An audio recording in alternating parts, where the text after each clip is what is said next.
समाचार के बारे में हम बात करें। समाचार में क्या दे रखा है?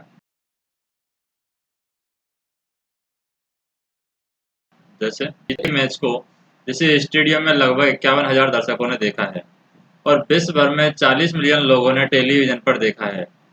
हार जीत का फैसला न हो सका, ये समाचार में दिया हुआ है। दूसरा क्या दिया हुआ है? भारत और बांग्लादेश के तटवर्तीय क्षेत्रों में आए एक चक्रवाती तूफान में लगभग 2,000 व्यक्तियों की मृत्यु हो गई है और 50,000 से अधिक घायल हुए हैं। तीसरा समाचार पत्र में दे रखा है कि रेलवे के द्वारा प्रतिदिन 63,000 किलोमीटर से अधिक रेल पथ पर 13 मिलियन से अधिक यात्री यात्रा करते हैं। तो क्या हम विश्वास के साथ कह सकते हैं कि इन समझे गए हैं? वहाँ ठीक उतने ही व्यक्ति थे। उदाहरण के लिए हम कह सकते हैं कि क्या स्टेडियम में ठीक 51,000 दर्शक थे? तो स्टेडियम में ये अंदाजा लगाया गया है 51,000 दर्शक होंगे, नहीं भी होंगे, कोई ज़रूरी नहीं है, क्योंकि काउंटिंग कभी की जाती है स्टेडियम में, कभी नहीं की जाती। क्या टेलीविज़न पर ठीक 40 मिलियन लोगों ने मैच देखा? तो टेलीविज़न पर जो मैच देखते हैं, वो एक्यूरेट हो सकता है, यानी कि सही भी हो सकता है, गलत भी हो सकता है। तो यहाँ पर आंसर क्या होगा? स्पष्ट नहीं। शब्द यहाँ पर लगभग स्वयं यह दर्शाता है कि व्यक्तियों की संख्या इन संख्याओं के निकटतम थी। स्पष्ट रूप से हम ये नहीं कह सकते कि 51,000 संख्याएँ हैं या 50,800 या फिर 51,300 में से कोई भी संख्या हो सकती है। तो 70 नहीं हो सकते। अगर हमारे पास में मान लो जैसे हमने बोला 50,000 कितने हैं? दर्शक हैं। अगर 50,000 की जगह ऐसी संख्या होती 50,003 तो हम मानते कि ये सही संख्या है, लेकिन ये अंदाजा लगाया गया है। इसी प्रकार 40 मिलियन का अर्थ हो सकता है 39 मिलियन से बहुत अधिक हो, 41 मिलियन से बहुत कम हो, लेकिन ये पूर्ण रूप से हम सही नहीं कह सकते कि अर्थ 50 मिलियन नहीं है, यानी कि 40 मिलियन का अर्थ है। तो ये दोनों ही चीज़ें यहाँ पर अंदाजा लगाया गया है कि 40 मिलियन लोग देख रहे थे या फिर वहाँ पर 51,000 लोगों की मृत्यु हुई है। तो इसी प्रकार भारतीय रेलवे के द्वारा यात्रा करने वाले यात्रियों की वास्तविक संख्या दी गई संख्या के बराबर नहीं हो सकती, परंतु इससे कुछ अधिक या कम हो सकती है। जैसे रेलवे, हमारी भारतीय रेलवे कहती है कि इस साल ने सफल किया है लोगों ने सरफ 31 करोड़ लोगों ने यात्रा की है। तो इसका ये मतलब नहीं है कि फिक्स 31 करोड़ लोगों ने यात्रा की है। 31 करोड़ से थोड़ा ज़्यादा भी हो सकता है, 31 करोड़ से थोड़ा कम भी हो सकता है। तो इन उदाहरणों में दी गई संख्या को ठीक ठीक गिन करके नहीं लिखा जा सकता, बल्कि ये संख्या के बारे में अनुमान देने वाले आकलन है। आकलन क्या होता है? एस्टिमेट, यानी कि जो अंदाजा लगाया जाता है, यानी उसके आसपास। तो यहाँ पर चर्चा करें और सुझाव क्या मिलते हैं हमें। जैसे हम सन्निकट मान कहाँ निकालते हैं, यानी कि अप्रोक्सीमेट हम कहाँ निकालते हैं, जहाँ पर अप्रोक्सीमेट निकालते हैं। अप्रोक्सीमेट को क्या कहते हैं? सन्निकट। अपने घर पर होने वाले एक बड़े उत्सव की कल्पना कीजिए। पहला काम तो आप करेंगे कि वह यह होगा कि आप यह पता करेंगे कि आपके घर पर लगभग कितने मेहमान आ सकते हैं। जैसे हम शादी करते हैं तो हम अंदाज़ा लगा सकते हैं कि 1,000 लोगों का खाना बनाया जाएगा। अब ये ज़रूरी नहीं है कि फिक्स 1,000 लोगों का बनाते हैं हम थोड़ा ज़्यादा लोगों का खाना बनाते हैं, लेकिन हम अंदाज़ा लगाते हैं कि हम 1,000 लोगों का खाना बनाएंगे। या फिर जैसे बारात आती है तो हम अंदाज़ा लगाते हैं कि 300 लोगों की बारात आएगी, तो 300 लोगों के आसपास खाना बनाएंगे। तो ऐसे अंदाज़ा लगाया जाता है। क्या आप मेहमानों की ठीक संख्या का विचार लेकर प्रारंभ कर सकते हैं? व्यावहारिक रूप से ये असंभव है। हम फिक्स नहीं पता लगा सकते कि हमारे जो मेहमान आएंगे 301 आएंगे या 305 आएंगे। हमारे देश के वित्त मंत्री प्रतिवर्ष बजट पेश करते हैं। मंत्री महोदय शिक्षा मद के लिए अंतर्गत कुछ राशि का प्रावधान करते हैं, यानी कि जब वित्त वर्ष आता है, यानी कि जब वित्त बजट पेश किया जाता है, जो वित्त मंत्री होते हैं हमारे, वो शिक्षा के लिए कुछ बजट पेश करते हैं और उस बजट पेश करते हैं तो उसमें फिक्स खर्च नहीं करते हैं। फिक्स राशि को यहाँ पर खर्च नहीं किया जाता है, या तो थोड़ी कम की जाती है राशि या ज़्यादा हो जाती है। तो क्या यह राशि यथार्थ रूप से सही होगी? उस वर्ष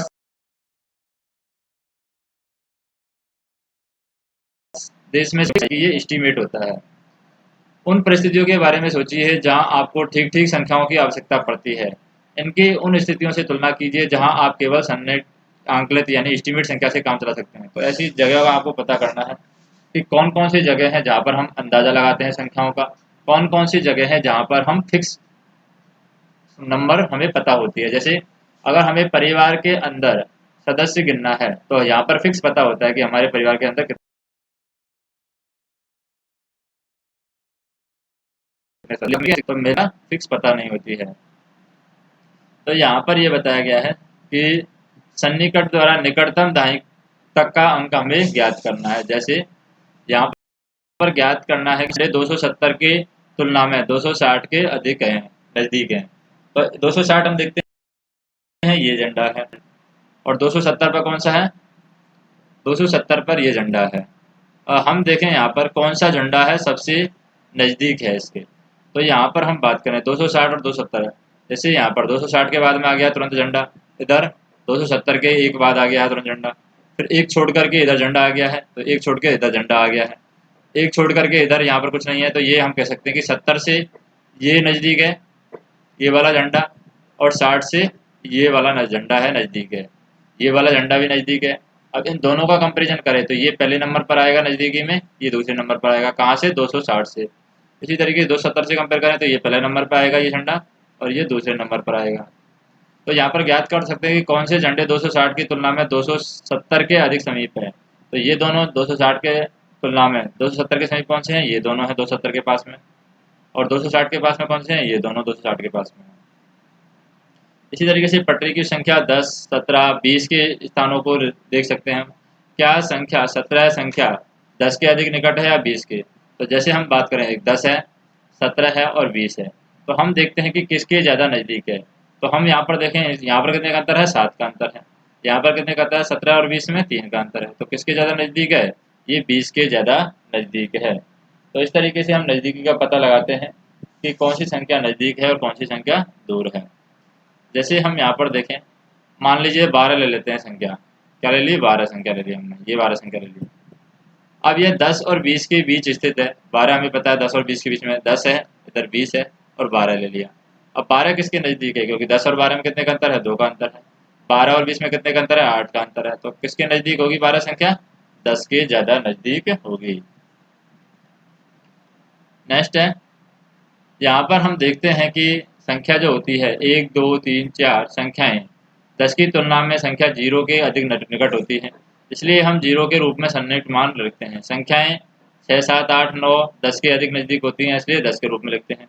लेकिन संख्या 5 है, 0 और 10 से बराबर दूरी पर है, तो सामान्य परिपाटी में ऐसे 10 के रूप में यहाँ पर सन्निकट किया जाता है। यानी कि हमारे पास में एक होता है 0 के, एक होता है 10 के। अब इसके 0 से 4 तक जो संख्याएं हैं वो कहाँ तक किसके नज़दीक आएंगी, 0 के नज़दीक आएंगी।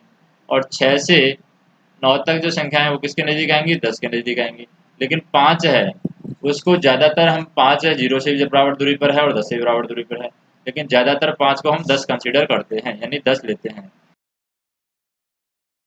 तो इन संख्या सन्निहित मान निकालना है। जैसे 28 किसके नज़दीक है, 30 के नज़दीक है। 32 किसके नज़दीक है, 30 के नज़दीक है। 52 किसके नज़दीक है, 50 के नज़दीक है। 41 40 के नज़दीक है। 39 40 के नज़दीक है। 48 50 के नज़दीक है। इसी तरीके से सिर्फ दाएं के अंकों का सम भी क्या निकालना है, सन्निहित मान। तो दाएं के अंक सिर्फ 2 ही अंक हैं, तो यहाँ पर क्या होगा, 29 और 40 के नज़दीक है ये यहाँ पर हम देखें 14 और 50 के नज़दीक है। यहाँ पर बात करें ये किसके नज़दीक है, ये 220 के नज़दीक है, क्योंकि 5 को हम 10 कंसीडर करेंगे। ये 99 है, 100 के नज़दीक है। 59 है, 60 के नज़दीक है। 64 है, 60 के नज़दीक है। तो इस तरीके से नज़दीकी का मान हम निकाल लेंगे। अब निकटतम सैकड़े तक हम आकलन कर सकते हैं। जैसे 410 किसके नज़दीक है, 410 हमारा किसके नज़दीक है, 400 के नज़दीक। तो 440 तक ये 400 के ही नज़दीक रहेगा। तो यहाँ पर हम 900 के अधिक निकट की वैल्यू भी हम निकाल सकते हैं। जैसे यहाँ पर कुछ हमें दे रखा है, सैकड़े सही है या गलत है वो हमें पता करना है। जैसे 841 है, 800 के नज़दीक है, ये सही है। यहाँ पर हम देखें ये क्या है, 537 एंड में, और ये 537 है, 500 के नज़दीक लिखा रखा है, यानी ये यहाँ पर सही है। यहाँ पर हम देखें 730 एंड में, 730 700 के नज़दीक लिखा रखा है, यानी ये भी सही है। यहाँ पर हम देखें 546 है, 500 के नज़दीक लिखा रखा है, यानी ये भी सही है। यहाँ पर हम देखें 286 है, ये 300 लिखा रखा है, ये भी सही है, क्योंकि 50 से ऊपर होगा 300 की तरफ चला जाएगा, 50 से नीचे रहेगा ये तो 200 की तरफ आ जाएगा। इसी तरीके से यहाँ पर हम देखें 750, ये 800 लिखा हुआ है, यानी कि ये भी सही है। 168 है, ये 200 के नज़दीक लिखा हुआ है, यानी ये भी सही है। तो उन्हें सही करना है जो गलत है। तो गलत यहाँ पर कौन सा है, जैसे 149 है, 100 के नज़दीक लिखा हुआ है, ये भी यहाँ पर सही है। क्योंकि सैकड़े तक हमें सही करना है, तो सैकड़े तक यहाँ पर लगभग लगभग ये सारे के सारे क्या है, ये यहाँ पर गलत है। 870 लिखा हुआ है और 870 किसके नज़दीक होगा, 900 के नज़दीक होगा, यानी कि ये 99 से होना चाहिए। ये कितना है, 98 से, तो ये गलत है, तो ये यहाँ पर गलत होगा। तो ये से सही गलत करना है। सन्निकट द्वारा निकटतम 1000 तक हमें आंकलन करना है। 1000 तक कैसे करेंगे, जैसे कि ये 2543 है, तो इसका नज़दीकी मान क्या होगा, 3000 होगा। इसका नज़दीकी मान क्या होगा, 3000 होगा। नेक्स्ट हम देखें, जैसे 53,555 है, तो नज़दीकी मान क्या होगा, 500 से ऊपर चला गया है तो 54,000 हो जाएगा। तो ये गलत है, यहाँ पर 53,000 दे रखा है।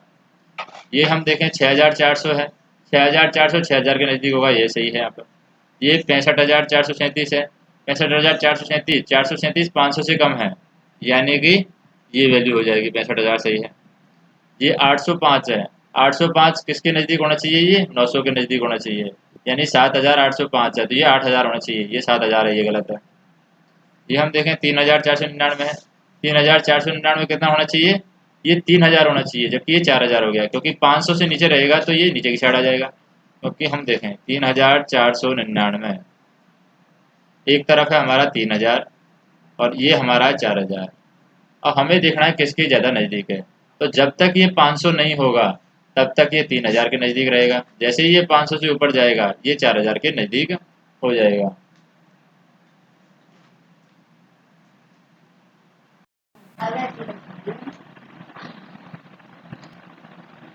दी गई संख्याओं के निकटतम दाहिनी 10,000 तक के यहाँ पर सन्निकट मान निकालना है। सन्निकट मतलब यहाँ पर लगभग या फिर आसपास का मान हमें निकालना है, आसपास या जो सबसे पास हो, सबसे पास, उसे हम बोलते हैं सन्निकटित मान।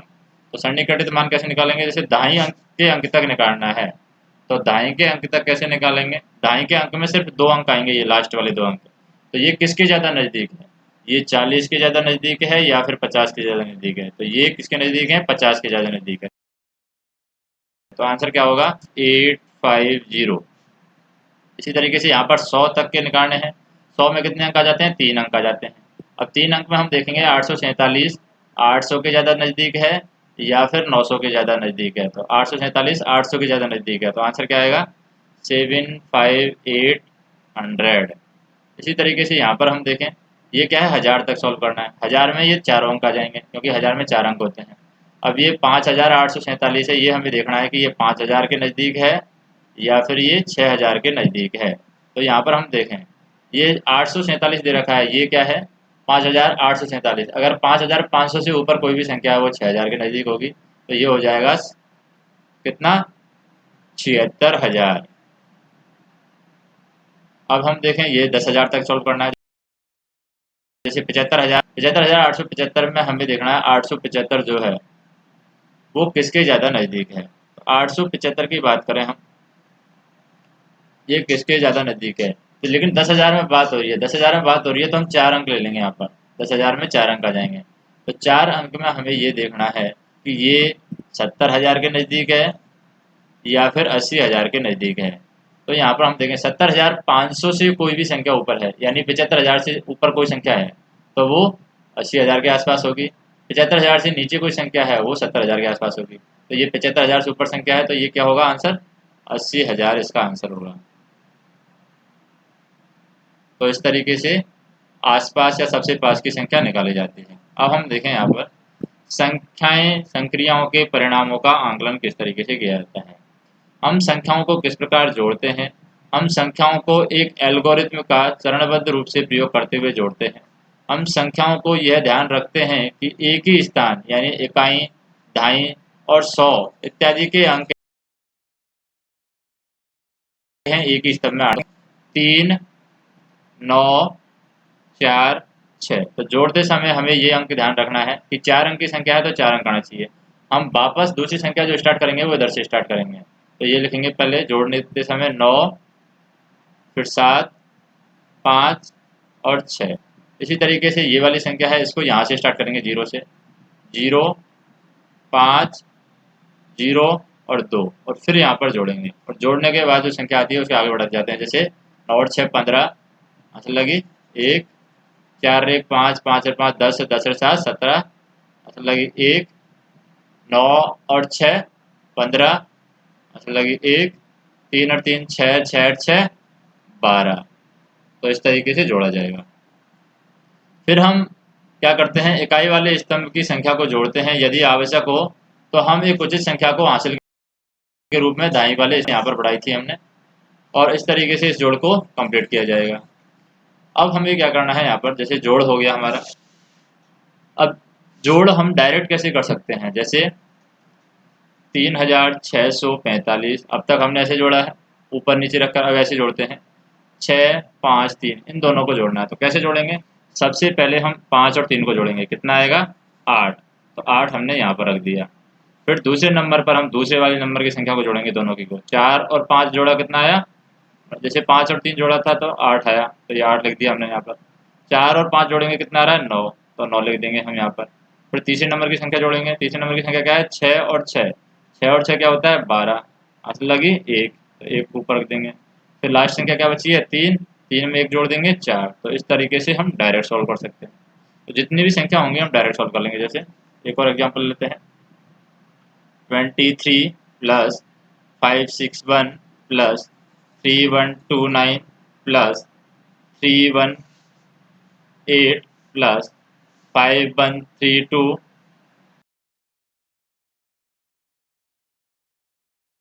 यहाँ पर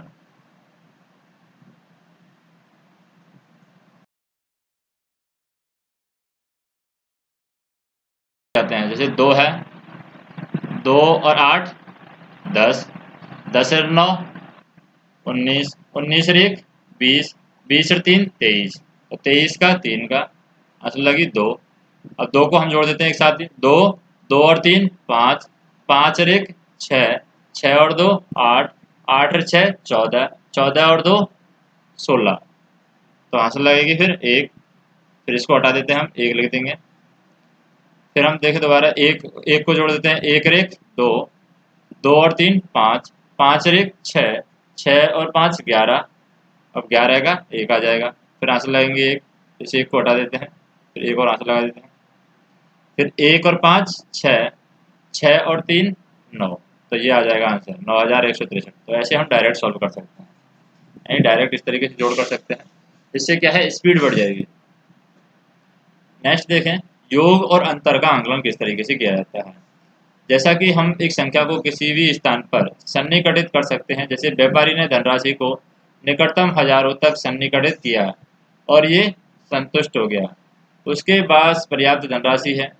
इसलिए जब आपको किसी योग या अंतर का आंकलन करना हो तो आपको यह पता होना चाहिए कि आप क्यों सन्निकट कर रहे हैं, अर्थात किस स्थान पर आपको सन्निकटित करना है। जैसे कि यहाँ पर हम बात करें, इन दोनों का हमें योग करना है, तो इन दोनों का योग हम कैसे कर सकते हैं।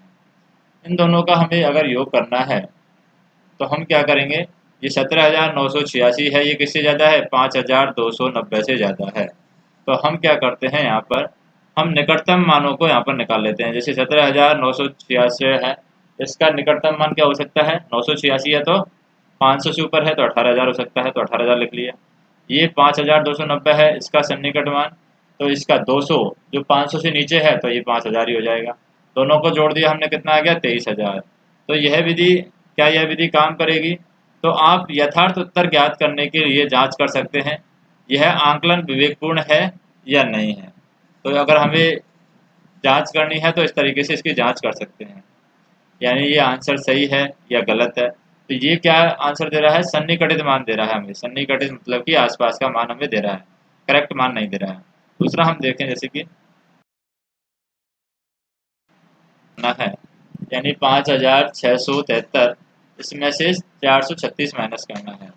तो हम क्या करते हैं, हजारों तक सन्निकट करते हैं। 1000 तक सन्निकट क्यों करते हैं, क्योंकि ये 5,000 में वैल्यू दे रखी है, तो हमें 1000 तक का आंसर आना चाहिए। 5,673 है, 500 से ऊपर है, तो क्या हो जाएगा, ये 6,000 हो जाएगा। ये 436 है जो कि 500 से नीचे है, तो 436 को क्या मान लेंगे हम, जीरो मान लेंगे। तो 6,000 में जीरो घटाएंगे तो 6,000 आएगा। तो यह विवेकपूर्ण आंकलन नहीं है। यह विवेकपूर्ण क्यों नहीं है, क्योंकि यहाँ पर सही आंसर नहीं आ रहा है, क्योंकि 5073 में से अगर वैसे हम घटाते हैं 436, तो आंसर क्या आता है? 3 में से 6 गए तो कितने आएंगे? 13 में से 6 गए तो क्या बचेंगे? 7। यहाँ रहेंगे 6, 6 में से 3 जाएंगे तो 3, फिर यहाँ रहेंगे 5, 5 में से 4 जाएंगे तो 1, और फिर यहाँ 5, तो यहाँ 1137, जबकि यहाँ पर आंसर क्या आ रहा है? 6000। तो यहाँ पर निकटतम आंकलन निकट करने का प्रयास करेंगे, यानी कि 1000 तक हम नहीं लेना है, और 100 तक मान लेंगे। जैसे यहाँ पर ये आंसर गलत माना जाएगा 6000, क्योंकि ये 5000 के नज़दीक है, तो ये गलत है। इसमें हम देखें ये सही है कि गलत है। जैसे कि उन दोनों को वैसे रियलिटी जोड़ते हैं, 17,986 प्लस ये क्या है? 5,290, 5,290। इन जो दोनों को हमने जोड़ा तो ये आ जाएगा 6, 9 और 8 17, आंसर लगी 1, 9 और 2 11 और 1 12, आंसर लगी 1, 9 और 5 12 और 1 13, आंसर लगी 1, और ये 23, यानी 23,276 है। अब ये 276 है, ये 500 से ऊपर होता तो 23,000 होता था, तो ये 23,000 के नज़दीक ही है। तो ये आंसर, यानी पहले क्वेश्चन का आंसर तो हमारा सही है, 23,000 के आसपास ही आना चाहिए। लेकिन दूसरा क्वेश्चन है वो 5,000 के आसपास आना चाहिए, लेकिन 6,000 आ रहा है, तो ये गलत है। तो अगर इसको हम 5,000 के लिए आंसर है, 5,673 को क्या लिखेंगे हम? ये 5,673 है, ये 600 के नज़दीक है, या 673 है वो किसके ज़्यादा नज़दीक है? तो 673 है, ये किसके ज़्यादा नज़दीक होगा? हम बात करें ये 600 के ही नज़दीक होगा, तो यहाँ पर लिखेंगे 5600, और यहाँ पर हम देखें ये 436 से किसके ज़्यादा नज़दीक है? ये हमारा 500 के ज़्यादा नज़दीक है, तो यहाँ पर माइनस कर देंगे 500, तो ये आंसर क्या आ जाएगा? 5600 में से 500 जाएगा तो 5100 आंसर आ जाएगा, यानी कि हमारा 5100 के नज़दीक आंसर आ रहा है। तो ये आंसर हमारा सही है, क्योंकि 5137 आ रहा था, 5100 आंसर आएगा, जो कि इसके आसपास का आंसर है। नेक्स्ट हम बात करें 5700 में से 400, हमने जैसे 5,673 है, 5,673 है, 500 से ऊपर पहुंच रही संख्या, तो हम क्या कर रहे हैं? 500 से ऊपर पहुंचते ही इसको 5700 कर दिया, और यहाँ पर 436 है, ये 500 से नीचे है संख्या, यानी कि 36 है, ये किससे नज़दीक है? 50 से नीचे है, तो ये 400 लिख दिया हमने। तो यहाँ पर क्या आ जाएगा? 5300 आंसर आ जाएगा, जो कि एक अर्थपूर्ण आंसर है, यानी 5100 के आसपास है। ये भी आंसर 5100 के आसपास है। अब हम करते हैं आंकलन करना। आंकलन करना मतलब कि गुणा करना। गुणा कैसे करते हैं? तो गुणा हम डायरेक्ट कर सकते हैं, जैसे कि 8 दूनी 16, 2 जीरो रख दी, 1600 हो गया यहाँ पर। इसी तरीके से मान लो 20 इंटू 80 का 20 इंटू 90 करना है, तो 9 दूनी 18 और 2 जीरो है यहाँ पर, तो 2 जीरो 1800 आ जाएगा। तो इस तरीके से हम गुणा कर सकते हैं। अब सन्निकट का व्यापक नियम यह है कि प्रत्येक गुणा को किए जाने पर, या प्रत्येक गुणा की जाने वाली संख्या है सबसे बड़ी स्थान पर सन्निकट कीजिए, और सन्निकट संख्याओं को गुणा कर दीजिए। जैसे 63 को दाईं तक और 182 को 100 तक हमें सन्निकट करना है। 63 को दाईं तक करना है और 182 को निकटतम संख्या हो सकती है। दाईं मतलब 2 अंक तक, तो 2 अंक तक 63 की संख्या क्या होगी? 60, और एक निकटतम संख्या क्या होगी? 182 की 3 अंक तक 200 होगी, तो 200 इंटू 60 कर देंगे तो 1200 आंसर के आसपास आ जाएगा, 1200 के आसपास आंसर आ जाएगा। इसी तरीके से यहाँ पर हम देखें 81 और 479 इसका आकलन कर सकते हैं। 100 तक सन्निकट के लिए यहाँ पर 479 और 500 का आंकलन कर सकते हैं। 51 और 80 का आकलन कर सकते हैं। 81 और 80 का 81 किसके पास आसपास है? 80 के आसपास है। तो यहाँ पर इसका आंसर कैसे कर सकते हैं? जैसे 81 है, दाईं तक इसका आकलन करना है, तो ये हो जाएगा 80, यानी 2 अंकों का आकलन 80, और यहाँ पर दाईं इसको सैकड़े तक आकलन करना है, तो ये क्या हो जाएगा? 500। तो 80 इंटू 500 कैसे जल्दी सॉल्व हो जाएगा? 8 5 40, यानी 8 का बड़ा 40 आ गया, 8 8 इंटू 5 किया तो, और ये 3 जीरो हमारे पास बच रही है, तो 3 जीरो आ जाएगी, तो आंसर क्या आ गया? 40,000 आंसर आ गया। तो इस तरीके से हम मान निकाल सकते हैं। जैसे यहाँ पर हम देखें, इसको अगर गुणा करना है तो हम कैसे गुणा करेंगे? ये 87 किसके नज़दीक है? 90 के नज़दीक है, तो 90 आ जाएगा। 90 इंटू ये यहाँ पर देखिए 313 किसके नज़दीक है? 313 हमारा 300 के नज़दीक है या 400 के नज़दीक? 300 के नज़दीक, 300 से मल्टीप्लाई कर देंगे, तो 9 इंटू 3 27 आ जाएगा, और 3 जीरो पहले से हैं तो 27,000 आ जाएगा। इस तरीके से निकाल सकते हैं। जैसे 9 है किसके नज़दीक है, 10 के नज़दीक है। 795 किसके नज़दीक है, 800 के नज़दीक है। तो यहाँ पर आंसर क्या आ जाएगा, अंदाजे से 8,000 आ जाएगा। यहाँ पर हम देखें 458 और 387 है, 958 387, 958 किसके नज़दीक है, 1,000 के नज़दीक है, और 387 किसके नज़दीक है, 400 के नज़दीक है। तो यहाँ पर क्या आ जाएगा, 4 लाख आ जाएगा आंसर, यानी इस तरीके से निकाला जाएगा। 898 और 785, 898 किसके नज़दीक है, 900 के नज़दीक है, और 785 किसके नज़दीक है, ये 800 के नज़दीक है। तो 9 8 72, 72 के 4 जीरो आ जाएंगे क्योंकि 4 जीरो है यहाँ पर। तो ये क्या हो जाएगा, 7,20,000 आंसर हो जाएगा। तो सन्निकटित मान निकाल करके हम आसानी से गुणा जो है उनको उसके आसपास की संख्या तक पहुंच सकते हैं।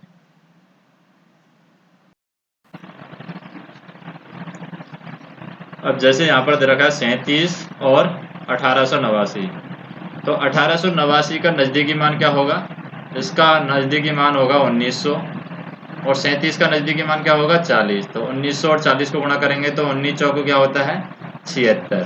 तो 76, और ये कितनी जीरो है, 3 जीरो, तो 3 जीरो यहाँ पर आ जाएंगे, तो 76,000 आंसर आ जाएगा। नेक्स्ट हम देखें यहाँ पर, जैसे कि ये प्रश्नावली है, इसमें व्यापक नियम का प्रयोग करते हुए प्रत्येक का आकलन करना है। व्यापक नियम क्या है, व्यापक नियम में हम कैसे करते हैं, जैसे 730 और 998 को जोड़ना है। तो कैसे, व्यापक नियम क्या कहता है, व्यापक नियम कहता है 0 और 8 को जोड़ेंगे, सबसे पहले क्या आएगा 8, फिर 3 और 9 को जोड़ेंगे क्या आएगा 12, हासिल लगी 1, और फिर क्या है, एक हासिल है, इसको जोड़ेंगे हम, 9 और 7 कितना हो गया 16, 16 और 1 17, तो 1728 आंसर आएगा। तो इस तरीके से व्यापक नियम से करेंगे हम। इसमें हम देखें वाकी, वाकी व्यापक नियम से कैसे करेंगे, जैसे कि यहाँ पर दे रखा है 28,292, इसमें से माइनस करना है 21,496। तो पहले 2 में से 6 जा नहीं सकता, तो 2 में से 6 जा नहीं सकता, तो हासिल किससे ले लेंगे 9 से, तो यहाँ पर रह जाएगा 8। अब 12 में से 6 जाएगा तो कितने बचेगा 6। अब 8 में से 9 नहीं जा सकता, 8 में से 9 नहीं जा सकता, तो हासिल ले लेंगे इससे, तो यहाँ रह जाएगा 1, तो ये हो जाएगा 18। अब 18 में से 9 जा सकता है, 18 में से 9 गए तो 9। अब यहाँ क्या है 1, 1 में से 4 भी नहीं जा सकता, तो हासिल इससे ले लेंगे 8 से, तो ये रह जाएगा 7। तो 7 यहाँ पर रह जाएगा, और यहाँ 1 लेने से यहाँ पर कितना हो गया 11। अब 11 में से क्या जा सकता है, 11 में से 4 जा सकता है, कितने हो जाएंगे 7। अब यहाँ पर रह गए 7, 7 में से 1 जा सकता है, तो कितने बचेंगे 6, तो 6 आ जाएगा, और 2 में से 2 जाएंगे तो 0 आएगा, यानी 6,796 आंसर आएगा। तो इस तरीके से और व्यापक नियम से जोड़ भी कर सकते हैं।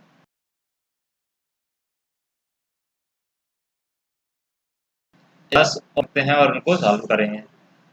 एक और हम देखें, एक मोटे तौर पर आंकलन यानी 100 तक सन्निकट, और एक निकटतम आंकलन यानी 10 तक के निकटतम हमें ज्ञात करना है। जैसे जोड़ में हमें देखना है क्या है, ये 439 भी रखा है, 439 100 के निकट क्या होगा 400 होगा ये, तो 400।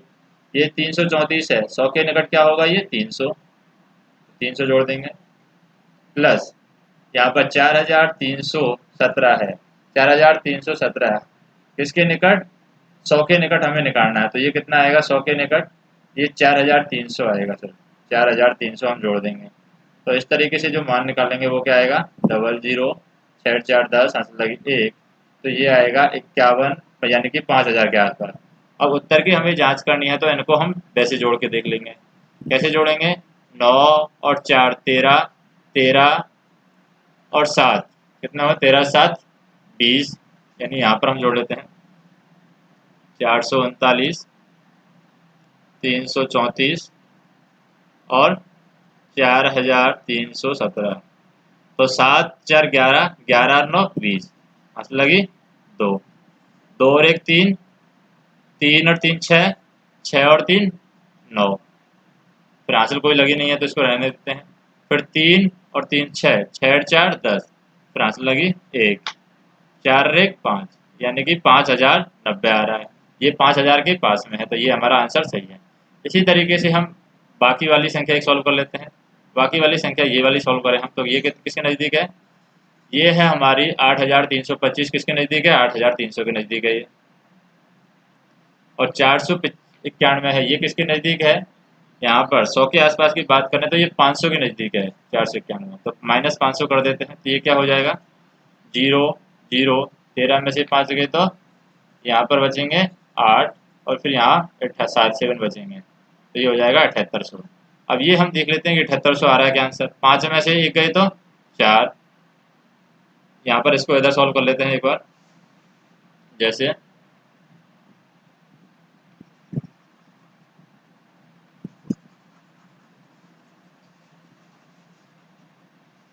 इसे यहाँ पर सॉल्व करें इसको,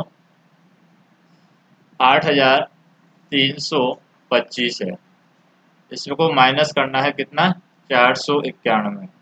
तो कैसे माइनस करेंगे, 5 में से गए तो 4, 12 में से यहाँ पर 9 गए तो कितने बचेंगे, 3, यहाँ रह गए 2, यानी 12 में से 4 गए तो फिर 8, और यहाँ रह गए 7, यानी कि ये बच रहा है 7834। 7834 किसके नज़दीक है, 7800 के नज़दीक है, तो ये हमारा आंसर सही है। तो ऐसे ही 3-4 उदाहरण लेकर इसको सॉल्व कर लेंगे। अब हम व्यापक नियम से गुणा हम देख लेते हैं। यहाँ पर गुणा कैसे करेंगे, जैसे कोई भी एक अंक हम ले लेते हैं, जैसे ये ले लेते हैं हम, इसमें व्यापक नियम से कैसे गुणा करेंगे, इसको आसपास की संख्या के पास पहुंचाएंगे। जैसे 9250 है, ये किसके नज़दीक है, 9000 के नज़दीक है। इसी तरीके से 29 किसके नज़दीक है, 30 के नज़दीक है। 9 और 3 को मल्टीप्लाई किया कितना आया, 27, और बाकी कितनी जीरो बच रही हैं, ये 4 जीरो, तो 4 जीरो आ जाएगी, यानी कि यहाँ पर क्या वैल्यू होगी, 4 जीरो लिख दी। 3 अंक के बाद में हम कॉमा लगाते हैं, फिर 2 अंक छोड़ के कॉमा लगाते हैं, तो ये हो जाएगा 2,70,000 आंसर। कितना हो जाएगा, 2,70,000। अब हम बात करते हैं कोष्टकों के प्रयोग की। कोष्टकों का प्रयोग किस तरीके से काम में लिया जाता है, जैसे यहाँ पर मीरा ने बाजार से 6 अभ्यास, उनका पुस्तक है, तो एक हमारी क्या होगी, मीरा ने जो पुस्तक खरीदी है, और उसकी बहन है सीमा, उसने 7 अभ्यास पुस्तिकाएं खरीदी है, तो उसकी बहन है मीर जो सीमा, उसने कितनी पुस्तक खरीदी है, 7, और इसी रेट में खरीदी है, तो 7 इंटू 10 आ जाएगा 7 पुस्तकों का मूल्य। तो ये खरीदी है उसकी बहन सीमा ने, और ये जो 6 पुस्तक खरीदी है ये मीरा ने खरीदी है, तो दोनों पुस्तक खरीद लेती है। उनके द्वारा कुल धनराशि क्या है, तो कुल धनराशि में जोड़ लग जाएगा दोनों के बीच में, तो यहाँ पर कितना हो जाएगा, 10 इंटू 6 60 हो जाता है, प्लस 7 इंटू 10 70 हो जाता है। दोनों को हम जोड़ेंगे तो 7 और 6 13, और एक जीरो है तो 130 आ जाएगा। तो गुणा करते हैं तो दोनों जीरो रख देंगे, और हमने वैसे किया तो 130 आ जाएगा। इसी तरीके से हम कोष्टकों को उपयोग में लेते हैं। जैसे कोष्टक कहाँ लगाएंगे, यहाँ पर कोष्टक लगाएंगे, और यहाँ पर हम कोष्टक लगाएंगे, तो ये 130 आंसर आ जाएगा। अब हम बात करें यहाँ पर इसको इस तरीके से भी कर सकते हैं। मीरा ने धनराशि इस प्रकार से परिकलित की, जैसे मीरा ने खरीदी थी 6 पुस्तक, और सीमा ने खरीदी थी 7 पुस्तक, दोनों को हम जोड़ सकते हैं। दोनों को जोड़ा कितना आया, 7 और 6 को जोड़ दिया हमने, कितना आया 13, तो 13 आ गया। इसको 10 से कम हो जाएगा, 13 इंटू 10 भी यहाँ पर 130 ही आएगा। तो ऐसे भी हमारा 130 आंसर आएगा, ऐसे भी हमारा 130 आंसर आएगा। अब हम देखें यहाँ पर सीमा और मीरा के उत्तर प्राप्त करने की विधियों में कुछ अंतर है, परंतु दोनों के उत्तर समान है, तो प्राप्त परिणाम यहाँ पर सही है, ये हमने देखा है। तो सीमा ने कहा कि मीरा ने 7 इंटू 6 इंटू 10 करके उत्तर प्राप्त किया, जबकि अप्पू बताता है कि 7 into 6 into 10 equal to 7 plus 60 equal to 67 है। लेकिन मीरा ने जो उत्तर प्राप्त किया है वह यह नहीं है। बस 3 विद्यार्थियां उलझन में यहाँ पर पड़ गए हैं। जैसे कि अगर हम कोष्टक नहीं लगाते हैं, कोष्टक नहीं लगाते हैं तो पहले गुणा हम सॉल्व करते हैं। गुणा सॉल्व करेंगे तो ये क्या हो जाएगा, 67 हो जाएगा आंसर, जो कि गलत हो जाएगा। हमें क्या करना है, हमें बोर्ड मास का नियम काम में लेना है। बोर्ड मास का नियम क्या कहता है, इसलिए हमें ब्रैकेट काम में लेना होता है। बोर्ड मास का नियम क्या कहता है, BOD MAS। बोर्ड मास में क्या कहते हैं, सबसे पहले हम ब्रैकेट को सॉल्व करते हैं। ब्रैकेट मतलब कोष्टक में जो संख्या दी होती है उसको सॉल्व करते हैं। ऑफ ऑफ मतलब हम भाग को सॉल्व करते हैं, या फिर हिंदी में कहीं का लिखा है तो उस का को सॉल्व करते हैं। डी डी मतलब डिवीजन, डिवीजन मतलब कि भाग, फिर हम भाग को सॉल्व करते हैं। एम एम मतलब मल्टीप्लिकेशन, मल्टीप्लिकेशन मतलब गुणा, यानी उसके बाद गुणा को सॉल्व करते हैं। और फिर एडिशन मतलब कि जोड़, और फिर सब्ट्रैक्शन मतलब कि बाकी। तो सबसे पहले भाग करते हैं, फिर गुणा करते हैं, फिर जोड़ करते हैं, फिर बाकी करते हैं, और उससे भी पहले सबसे पहले क्या खोलते हैं, ब्रैकेट को हम खोलते हैं। जैसे यहाँ पर ये ब्रैकेट लगाना जरूरी है, अगर हम ब्रैकेट नहीं लगाते हैं तो आंसर गलत हो जाएगा। जैसे कि हमने क्या किया, 6 + 7 × 10, तो ये आंसर आएगा 13 × 10 यानी 130। अगर हम ब्रैकेट नहीं लगाते हैं तो ये आ जाएगा 6 + 7 × 10, तो पहले हम गुणा सॉल्व करते हैं तो ये हो जाएगा 70। 70 में 6 जोड़ेंगे तो क्या हो जाएगा, ये 76 हो जाएगा। तो ये आंसर चेंज हो जाएगा अगर हम कोष्टक को क्या करते हैं, लगाते नहीं है तो आंसर चेंज हो जाता है। तो कोष्टकों का प्रयोग कैसे किया जाता है, 9 और 2 के योग के 4 से गुणा करना है, तो 9 और 2 के योग के 4 से गुणा करना है तो कैसे कोष्टक काम लेंगे, 9 और 2 को जोड़ेंगे और उसको योग को 4 से गुणा करना है तो गुणा 4 आ जाएगा, इस तरीके से लिखेंगे। 18 और 6 के अंतर को 4 से भाग देना है, तो कैसे लिखेंगे, 18 और 6 का अंतर ये है, इसको किससे भाग देना है, 4 से भाग देना है, तो इस तरीके से लिखेंगे। नेक्स्ट हम देखें, 45 को 3 और 2 के योग के तिगने से विभाजित करना है, तो कैसे लिखेंगे, 45 है, 45 को किससे विभाजित करना है, 3 और 2 का योग, 3 और 2 का योग यानी 3 + 2 लिख दिया हमने, 3 और 2 के योग के 3 गुने से, ये 3 गुने लिख रहा है मतलब 3 गुने से, 3 से गुणा भी कर देंगे, 3 गुने से भाग देना है, तो ये संख्या आ जाएगी हमारी। नेक्स्ट हम देखें, 8 5 + 8 × 6 की 3 विभिन्न स्थितियाँ रखी है। कौन कौन सी स्थिति हो सकती है, एक स्थिति है सोहनी रीता से 6 दिन कार्य करती है, तो सोहनी और रीता ने यहाँ पर 6 दिन कार्य किया। सोहनी ने 5 घंटे प्रतिदिन कार्य किया और रीता ने 6 घंटे प्रतिदिन कार्य किया। दोनों ने एक सप्ताह में कुल कितने घंटे कार्य किया है। ऐसी हमें 3 स्थितियाँ लिखनी है। जैसे कि हम ऐसे ही लिख सकते हैं, दूसरी स्थिति क्या, कि 5 और 6 को जोड़िए, 5 और 8 को जोड़िए और 6 से मल्टीप्लाई कर दीजिए। या फिर हम ऐसे भी लिख सकते हैं इस संख्या को कि एक है, जैसे मान लेते हैं एक ज्योति है और एक काजल है। ये दोनों क्या है, ज्योति एक दिन में 5 पेज पढ़ती है और काजल एक दिन में 8 पेज पढ़ती है, और दोनों मिलकर के 6 दिन में कितने पेज पढ़ती है। तो ऐसे भी हम इस संख्या को लिख सकते हैं। नेक्स्ट हम देखें, निम्नलिखित के लिए 4 स्थितियां हमें लिखनी है, कोष्टक का प्रयोग करना आवश्यक है। जैसे कि क्या क्या स्थिति लिख सकते हैं, पहली स्थिति यहाँ पर हो जाएगी कि 8 में से 3 माइनस किया और उसको 7 से गुणा किया। दूसरी स्थिति क्या हो जाएगी कि जैसे हम लिख लेते हैं यहाँ पर 2 लड़कियां हैं, जैसे सीमा है और रीना है। सीमा और रीना, सीमा एक दिन में पढ़ती है 8 पेज और रीना एक दिन में पढ़ती है 3 पेज, तो दोनों का अंतर हो गया।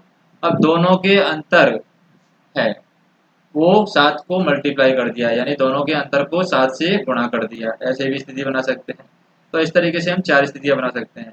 ऐसे ही यहाँ पर कोष्टक के प्रयोग में हमें 4 स्थितियां बना दी हैं कि 7 और 2 को जोड़ा, 10 और 3 को माइनस किया यानी 10 और 3 का अंतर निकाला और दोनों को हमने मल्टीप्लाई किया यानी दोनों को हमने गुणा किया। तो ऐसे ही 4 स्थितियां हैं, अलग अलग हम लिख सकते हैं। जैसे कि क्या 4 स्थितियां हो सकती हैं, 4 लोग यहाँ पर ले सकते हैं हम, जैसे ए ले लिया, बी ले लिया, सी ले लिया, डी ले लिया। ए है एक दिन में कितने पेज पढ़ता है, 7 पेज पढ़ता है। बी एक दिन में कितने पेज पढ़ता है, 2 पेज पढ़ता है। दोनों मिलकर एक दिन में कितने पेज पढ़ते हैं, ये आ सकता है। फिर सी के एक दिन में कितना पेज पढ़ता है, 10 पेज पढ़ता है। डी एक दिन में कितने पेज पढ़ता है, 3 पेज पढ़ता है। दोनों का अंतर यहाँ पर आ जाएगा कि दोनों एक का जो पेज पढ़ते हैं एक दिन में, उनका कितने दिन का अंतर है। और फिर आगे हम लिख सकते हैं कि इन दोनों को गुणा करें तब क्या आएगा, तो गुणा करें तब यहाँ पर ये वैल्यू आ जाएगी। तो कोष्टक का घटाना किस तरीके से काम में लेते हैं, कोष्टक को किस तरीके से हटाते हैं। जैसे कि 7 × 109 है, तो 7 × 109 कैसे लिखेंगे हम, 7 × 109 को लिख सकते हैं 100 + 9, इस तरीके से लिख सकते हैं। क्या लिख सकते हैं, 100 + 9। जैसे यहाँ पर 102 है और 103 है, तो 102 को लिख सकते हैं 100 + 2 और 103 को लिख सकते हैं 100 + 3। तो इस तरीके से गुणा किया जा सकता है। तो 100 + 2 100 + 3 गुणा करेंगे तो सबसे पहले 100 को 100 से मल्टीप्लाई करेंगे, कितना आएगा, 10,000। फिर 100 को हम 3 से मल्टीप्लाई करेंगे क्या आएगा 300। तो इस नंबर को हमने दोनों से मल्टीप्लाई कर लिया, पहले 100 को 100 से मल्टीप्लाई किया है, फिर 100 को 3 से मल्टीप्लाई किया है। और दूसरे नंबर की बारी आती है, इसको 2 को 100 से मल्टीप्लाई करेंगे तो प्लस 200, और प्लस 2 को 3 से मल्टीप्लाई करेंगे तो 6 आ जाएगा। तो आंसर क्या आ जाएगा 10,000, 300, 200, 10,500 और 6। तो 10,506 आंसर आ जाएगा, 10,506 यहाँ पर आंसर हो जाएगा। इस तरीके से हम जोड़ सकते हैं। इसी तरीके से 17 और 109 है, तो 17 को लिख सकते हैं 10 + 7 लिख सकते हैं, और इंटू 109 लिख सकते हैं। या 17 को हम ऐसे भी लिख सकते हैं 20 - 3 भी लिख सकते हैं, और इंटू 109 भी हम लिख सकते हैं। अब हम बात करते हैं रोमन संख्यांक की। रोमन संख्यांक क्या होता है?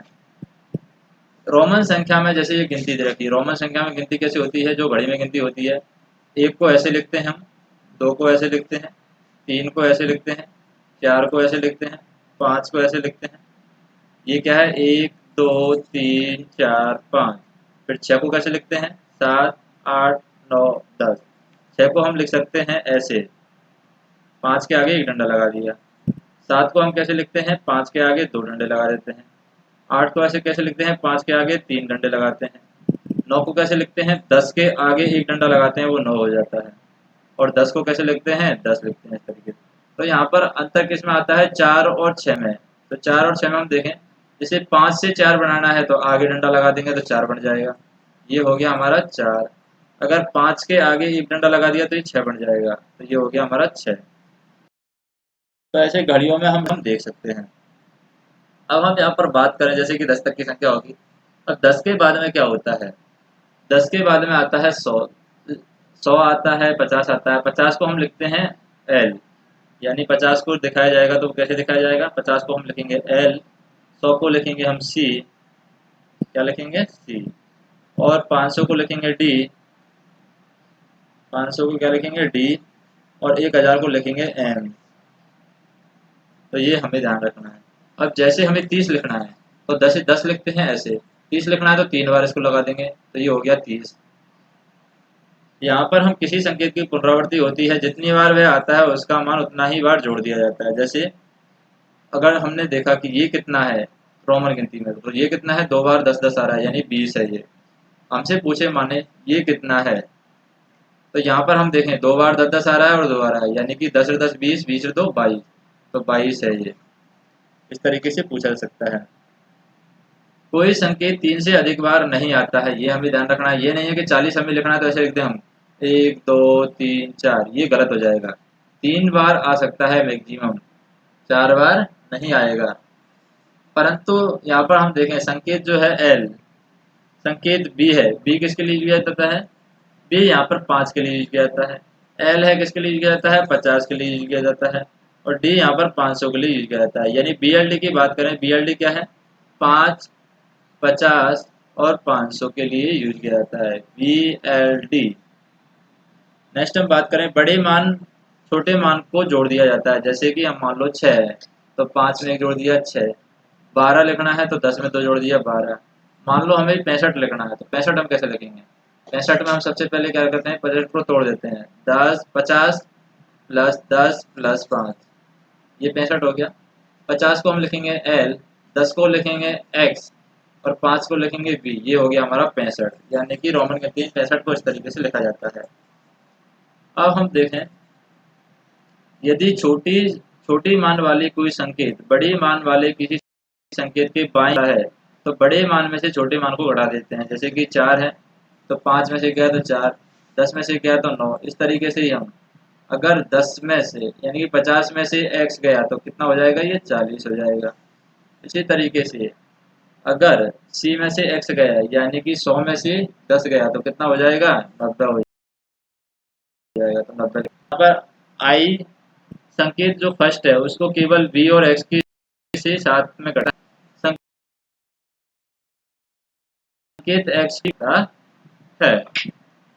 नेक्स्ट देखें हम जैसे कि किस तरीके से पालन किया गया है नियमों का। ये जैसे 30 है, 30 को x लिख दिया,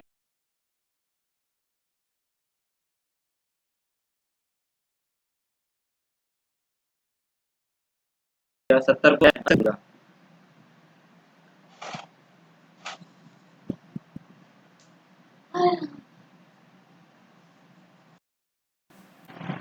जैसे नेक्स्ट संख्या देखें, जैसे ये कितना लिखा हुआ है, ये यहाँ पर हम देखें, ये 4 बार x लिखा हुआ है, यानी 40 लिखा हुआ है, तो ये गलत है। इस तरीके से ये लिखा हुआ है, ये क्या है, तो हम 15 नहीं लिख सकते इसको, तो ये गलत है यहाँ पर। ये क्या है, यहाँ पर इस तरीके से भी नहीं लिख सकते, यानी कि 99 हम नहीं लिख सकते, तो ये भी यहाँ पर गलत है। और ये यहाँ पर हम देखें, ये 2 बार 5 लिखा हुआ है, तो ये भी यहाँ पर हम नहीं लिख सकते, यानी ये भी गलत है। तो यहाँ पर हम देखें, जैसे 69 कैसे लिखेंगे, 69 है 69, 69 लिखना है, तो 69 कैसे लिख सकते हैं हम, 60 + 9। अब हमें देखना है कि 60 हम कैसे लिख सकते हैं। 60 को हम लिख सकते हैं, 50 हम लिखते हैं L से। अब 50 में एक 10 और जोड़ देते हैं तो 60 हो जाएगा, तो LX हो गया हमारा 60। अब हमें लिखना है 9, तो 9 कैसे लिखते हैं, 10 को हम आगे एक डंडा लगा देते हैं तो 9 बन जाएगा, तो ये 9 को हम यहाँ पर लिख देंगे, तो ये हो गया हमारा 69, यानी कि 69। तो 69 को रोमन गिनती में ऐसे लिखा जाता है।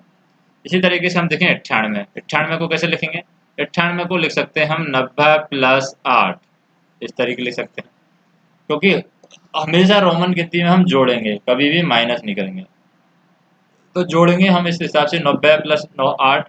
और 90 को कैसे लिख सकते हैं, 90 को हम क्या कर सकते हैं, यहाँ पर इस तरीके से लिख सकते हैं, यानी कि 100 - के 10। ऐसे हमें नहीं करना है कि 50 हमने ऐसे लिख दिया और 40 हमने ऐसे कर दिया, ऐसे कर देंगे तो गलत हो जाएगा, क्योंकि हम 3 बार ही मैक्सिमम ये यूज कर सकते हैं, 4 बार हमें यूज नहीं करना है। तो ये लिख सकते हैं 90 को 100 - 10 प्लस ये आ जाएगा 8, तो 100 - 10 को हम लिख सकते हैं 90। और 90 को कैसे लिखा जाएगा, 100 को हम क्या लिखते हैं, सी लिखते हैं, ये 100 को लिखा जाता है। अगर इसके आगे x लगाते हैं तो ये 90 हो जाएगा, प्लस 8, 8 को कैसे लिखते हैं, 8 को लिख सकते हैं ऐसे, यानी 5 में 3 और जोड़ देते हैं 8 हो जाएगा। तो फाइनली यहाँ पर 98 को कैसे लिख सकते हैं, x c 5 और ये 3 लगा देंगे, तो ये हो जाएगा 98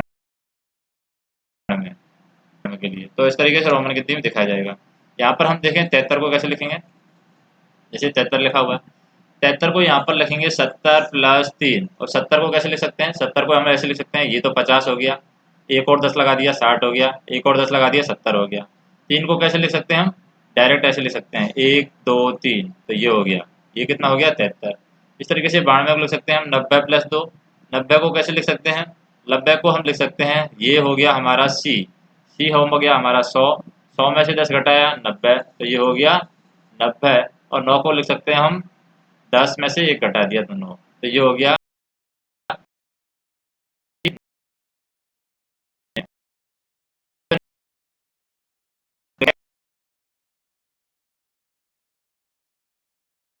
सी 2, यानी कि 92। तो ये रोमन गिनती में 92 लिखा जाता है। अब हम देखें यहाँ पर, जैसे कि दो संख्याओं में वही संख्या बड़ी है जिसमें अंकों की संख्या अधिक होगी। जैसे अंकों की संख्या अधिक होगी, यदि दोनों की अंकों की संख्या समान है, तब हम उनके सबसे बाईं स्थान की तुलना करते हैं, और जिस संख्या में वह अंक बड़ा होगा वह बड़ी होगी। अगर ये अंक भी समान है तब हम इसी प्रकार के अंकों की तुलना करते हैं, जैसे 4 5 6 3 2 8। और एक और हमें संख्या लिखनी है यहाँ पर 4 5 6 3 2 और 5। अब यहाँ पर हमें देखनी है कि इनमें से छोटी संख्या कौन सी है, बड़ी संख्या कौन सी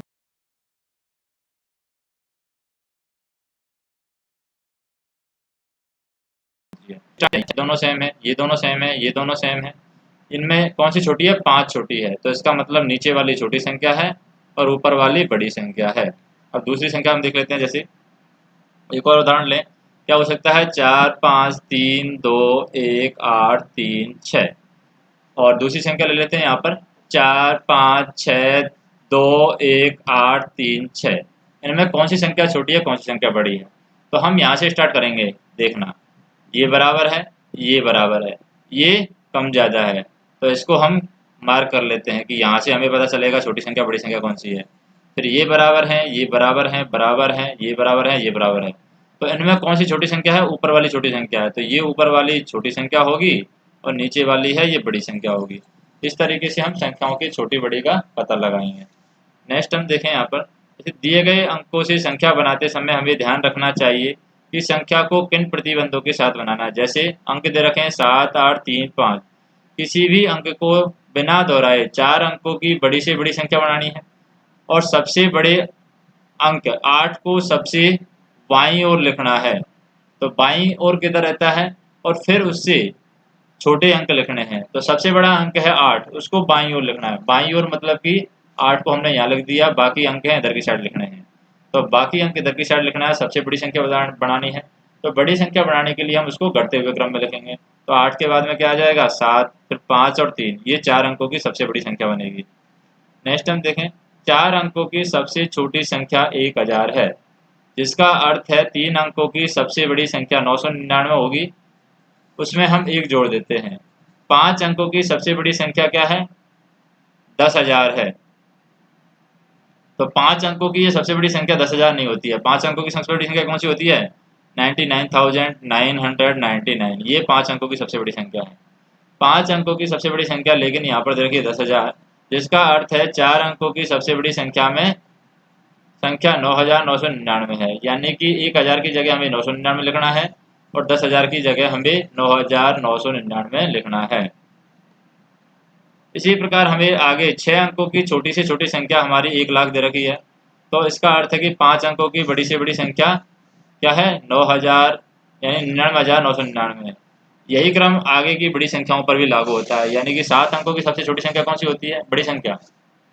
7 अंकों की सबसे छोटी छोटी छोटी संख्या है। तो ये यहाँ पर गलत है। जैसे ये तो यहाँ पर सही है, छोटी 6 अंकों की सबसे छोटी संख्या क्या होती है? 1 लिख दिया, 5 बार 0 लिख दी। ये यहाँ पर सब 6 अंकों की सबसे छोटी संख्या है। लेकिन यहाँ पर ये लाइन गलत है। क्या? 4 अंकों की सबसे छोटी संख्या, ये यहाँ पर अंक लिख दिया और 3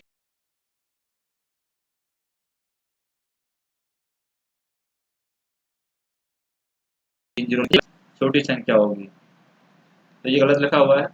जैसे 5 अंकों की सबसे छोटी संख्या आएगी, यहाँ पर सबसे छोटी संख्या है 1 लिख दिया और 4 बार 0 लिख दिया, क्योंकि 5 अंकों की सबसे बड़ी संख्या तो यहाँ पर 99,999 होती है। नेक्स्ट देखें हमें, जैसे अल्पविराम का प्रयोग संख्याओं के लिखने और पढ़ने में सहायता करता है। अल्पविराम दें तो संख्या गलत पढ़ी जाती है। भारतीय संख्या पद्धति में पहला अल्पविराम दाईं ओर से प्रारंभ करके 3 अंकों के बाद लगाते हैं, जैसे कि 4, 5, 6, 3, 2, 1, 8। तो सबसे पहले 3 अंक छोड़ेंगे और फिर क्या लगाएंगे? अल्पविराम लगाएंगे, इसको बोलते हैं अल्पविराम।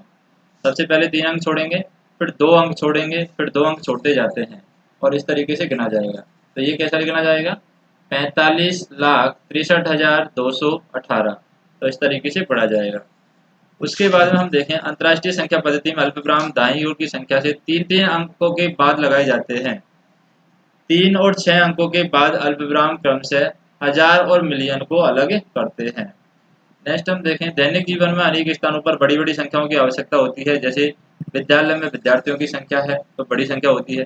गांव और शहर की जनसंख्या है, बड़ी संख्या होती है। लेन देन में धन के मामले में बड़ी संख्या का उपयोग करते हैं। बड़े शहरों के बीच की दूरी है, वो बड़ी संख्या होती है। तो यहाँ पर याद हमें करना है, किलो का अर्थ होता है हजार, यानी 1K। 1K का मतलब है हजार। सेंटी का अर्थ होता है 100, यानी कि 1 सेंटीमीटर। सेंटीमीटर का अर्थ क्या होता है? 100।